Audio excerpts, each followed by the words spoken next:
Magandang araw mga guys.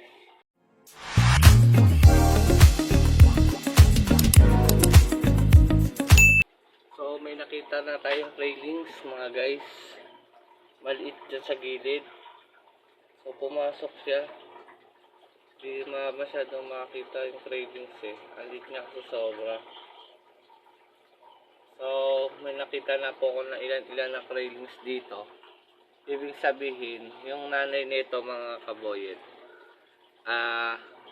pwede nang ipagpag. So tignan natin. Ngayon ko pa lang siya kukunin mga guys.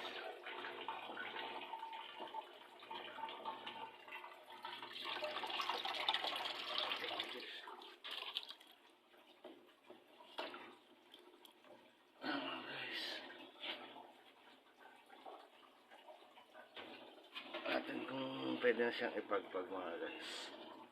Ayan mga guys oh. Ang dami. Nakakapit pa sila. Hindi na kaya ipagpag yung mga guys. Yung guys nalaglag. Hindi pa siya ang dami guys. Nakakumpul, nakadikit lang guys. Pero magkakumpulan lang sila guys. Totoo nga guys. Papagpag mo lang guys. Baka masipi tayo guys. Ang dami railings mga guys. Ayan o. Kaboyet, ang dami. Nakakapit lang sila. Pero buo na sila, hindi na sila itlog. Wala ka na makitang dilaw na itlog. Puro na sila railings. Kasi iba mga kaboyet na gumagapang na doon. Ang dami ko nakita. So ito, konti na lang guys.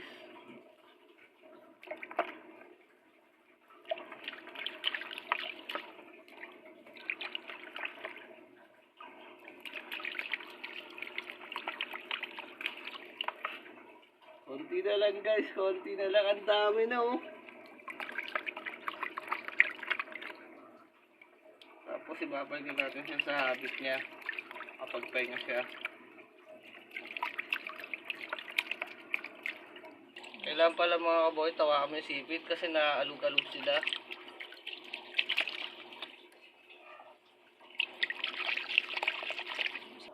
So ayan guys, babalik na natin sa dito para makaano siya mga guys.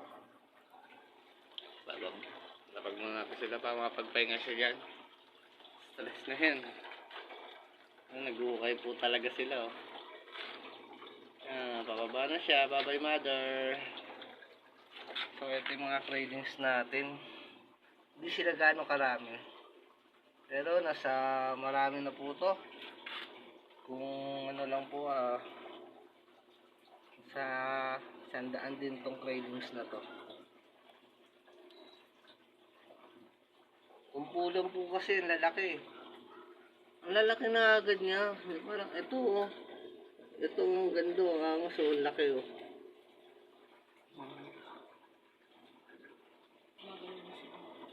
Para silang kiti-kiti. Ito sobrang dami oh, kumpulan guys oh.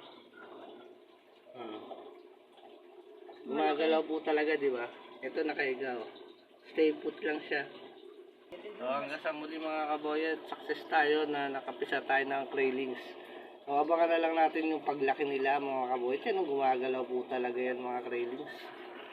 Yan, kumakalat na sila. Yan. Buhay po talaga halos lahat. Pero ito po tanging na oh. Gumagapang na siya, malakas, iba na itsura niya. Malaki, pero halos lahat sila gumagalaw, walang hindi gumagalaw.